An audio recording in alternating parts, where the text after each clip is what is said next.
Hi friends, എടെക് മീഡിയയുടെ മറ്റൊരു പുതിയ എപ്പിസോഡിലേക്ക് ഏവർക്കും സ്വാഗതം. ഇന്നത്തെ വീഡിയോ പഴയ വീഡിയോയുടെ കണ്ടിന്യൂ ആണ്. അതായത് ഞാനൊരു ലോജിക് ബോർഡ് ഓർഡർ ചെയ്തിരുന്നു. അത് ഇന്ന് എൻ്റെ കൈവശം കിട്ടിയിട്ടുണ്ട്.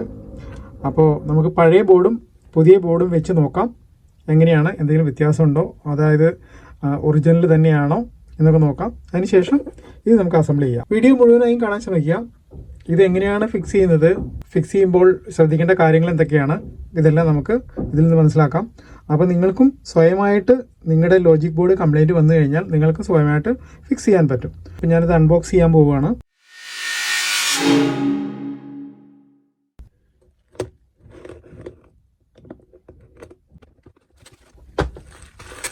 ഇതാണ് പുതിയ ലോജിക് ബോർഡ്, ഇത് പഴയത്. അപ്പോൾ ഇതിൻ്റെ കംപ്ലൈൻറ്റ് എന്താണെന്ന് ഞാൻ വീഡിയോയിൽ പറഞ്ഞിരുന്നു. ഇതിന് ഗ്രാഫിക്സിനാണ് കംപ്ലൈൻറ്റ്. അപ്പോൾ ഗ്രാഫിക്സിന് കംപ്ലൈൻറ്റ് ആയതുകൊണ്ട് അത് വർക്ക് ചെയ്യുന്നില്ല. അപ്പോൾ നമുക്കത് റിപ്പയർ ചെയ്ത് കഴിഞ്ഞാൽ വർക്ക് ചെയ്യും, പക്ഷേ കറക്റ്റായിട്ട് വർക്ക് ചെയ്യില്ല. അതുകൊണ്ട് പുതിയ ബോർഡ് വാങ്ങിച്ച് ഫിക്സ് ചെയ്യുന്നതാണ് ഏറ്റവും നല്ലത്. അപ്പോൾ നമ്മൾ പുതിയ ബോർഡ് ഇപ്പോൾ നമ്മുടെ കൈവശം കിട്ടിയിട്ടുണ്ട്. അപ്പോൾ അത് നമുക്ക് ആദ്യം ചെക്ക് ചെയ്യാം, ആ ബോർഡും ഈ ബോർഡും തമ്മിൽ എന്തെങ്കിലും വ്യത്യാസമുണ്ടോ. എന്തെങ്കിലും വ്യത്യാസങ്ങളുണ്ടെങ്കിൽ നമുക്കൊന്ന് ഫിക്സ് ചെയ്യാൻ പറ്റില്ല. ഓർഡർ ചെയ്തെല്ലാം കറക്റ്റാണ്, പക്ഷേ എന്നാലും നമുക്കൊന്ന് ചെക്ക് ചെയ്യുന്നത് നല്ലതായിരിക്കും. ഇതാണ് പുതിയ ബോർഡ്. ഇതാണ്. വ്യത്യാസങ്ങളുണ്ടോ എന്ന് ചോദിച്ചാൽ വ്യത്യാസങ്ങൾ ഉണ്ട്, ചെറിയ വ്യത്യാസങ്ങളുള്ളൂ. അപ്പോൾ നമുക്കിത് ബോർഡ് മാത്രമേ കിട്ടിയിട്ടുള്ളൂ. ഇതിൽ സ്പീക്കറില്ല, മറ്റുള്ള കാര്യങ്ങളൊന്നുമില്ല. ഇതിൽ ബോർഡ് മാത്രമേ ഉള്ളൂ. നമുക്കിതൊന്ന് ഫിക്സ് ചെയ്ത് നോക്കാം, എങ്ങനെയാണ് ഇത് വർക്ക് ചെയ്യുന്നത്. അപ്പോൾ പുതിയ ബോർഡ് ഇത്രയും കാര്യങ്ങളേ ഉള്ളൂ. പുതിയ ബോർഡിൽ നമുക്ക് സ്പീക്കറൊന്നും ഉണ്ടാവില്ല, ബിൽറ്റിൻ സ്പീക്കറല്ല. അപ്പോൾ ഇത് വെറും മദർ ബോർഡ് മാത്രമാണ്. അപ്പോൾ ബാക്കിയുള്ള പാർട്സുകളെല്ലാം ഇത് നമുക്ക് അഴിച്ചെടുക്കേണ്ടി വരും. അപ്പോൾ ആദ്യം നമുക്കത് അഴിച്ചെടുക്കാം.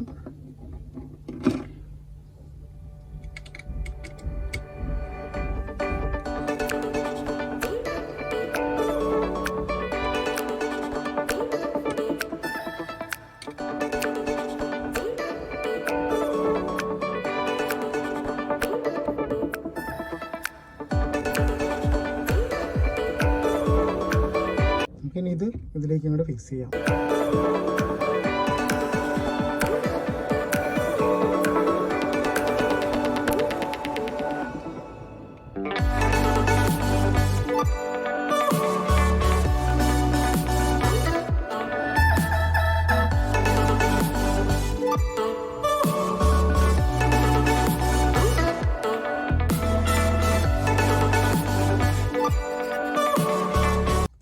പുതിയ ബോർഡ് റെഡിയായി. ഇനി ഇതിൽ സ്പീക്കർ മാത്രം നമ്മൾ ഫിക്സ് ചെയ്യണം. അപ്പോൾ പഴയതിൻ്റെ സ്പീക്കർ നമ്മുടെ കൈവശമുണ്ട്. അപ്പോൾ അത് നമുക്കൊന്ന് ഫിക്സ് ചെയ്യാം. സ്പീക്കർ ഫിക്സിങ് കഴിഞ്ഞു. ഇനി സ്പീക്കറിൻ്റെ കണക്ഷൻ. ഇനി ഇത് നമുക്ക് നമ്മുടെ ബോർഡിലേക്ക് ഫിക്സ് ചെയ്യാം. ഇതിലിനി വേറൊന്നും ഫിക്സ് ചെയ്യാനില്ല, കംപ്ലീറ്റ് ആയി.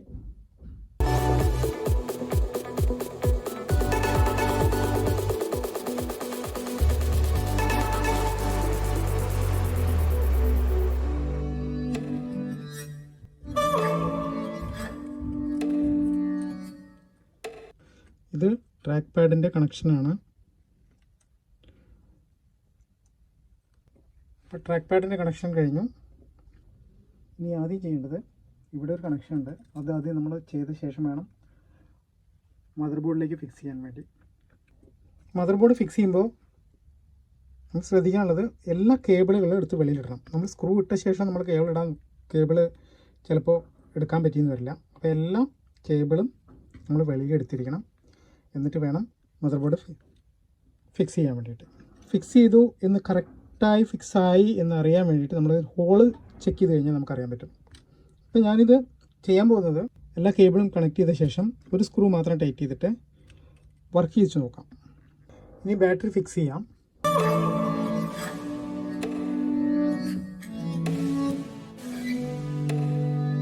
അത് കംപ്ലീറ്റ് ആയിട്ടില്ല, ഇനിയും സ്ക്രൂസ് കംപ്ലീറ്റ് ചെയ്യാനുണ്ട്. ജസ്റ്റ് നമുക്കൊന്ന് സ്റ്റാർട്ട് ചെയ്യാം. വർക്കിംഗ് ആണ്. ക്രൗൺ ഫിക്സ് ചെയ്യണം.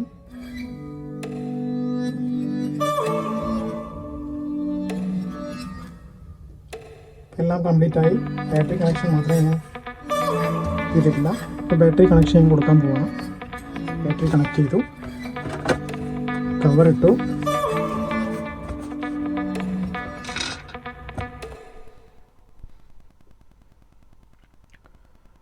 മാക്ബുക്ക് ഓപ്പൺ ആയിട്ടുണ്ട്.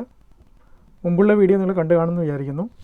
ആ വീഡിയോയിൽ ഇത് നമുക്ക് ആപ്പിൾ ലോഗോ വന്ന് അത് ബൂട്ടാവില്ല, അതങ്ങനെ തന്നെ നിൽക്കും. പിന്നെ സ്ക്രീനിൽ ഒരുപാട് ലൈൻസ് ഉണ്ടായിരുന്നു, അപ്പോൾ അത് ബൂട്ടാവുന്നുണ്ടായിരുന്നില്ല. ഇപ്പോൾ ഇത് എങ്ങനെയാണെന്ന് നോക്കാം. ഇപ്പോൾ സ്ക്രീനെല്ലാം കറക്റ്റാണ്.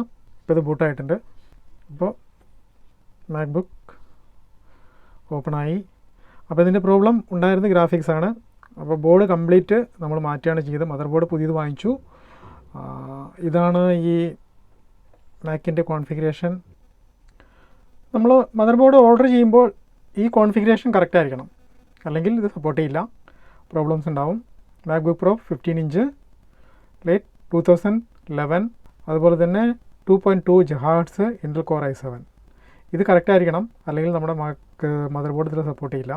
അപ്പോൾ ഇത് സക്സസ് ആയിരിക്കുകയാണ്. അപ്പോൾ മദർ ബോർഡിൻ്റെ കംപ്ലയിൻ്റ് ആയിരുന്നു. മദർ ബോർഡ് ചേഞ്ച് ചെയ്തപ്പോൾ മാക്ക് വർക്ക് ചെയ്യാൻ തുടങ്ങി. അപ്പോൾ നിങ്ങൾക്ക് ഈ വീഡിയോ ഇഷ്ടപ്പെട്ടാൽ ലൈക്ക് ചെയ്യുക, സബ്സ്ക്രൈബ് ചെയ്യുക, സപ്പോർട്ട് ചെയ്യുക. വീണ്ടും നല്ലൊരു വീഡിയോയുമായി വരുന്നവരേക്കും എല്ലാവർക്കും ഗുഡ് ബൈ.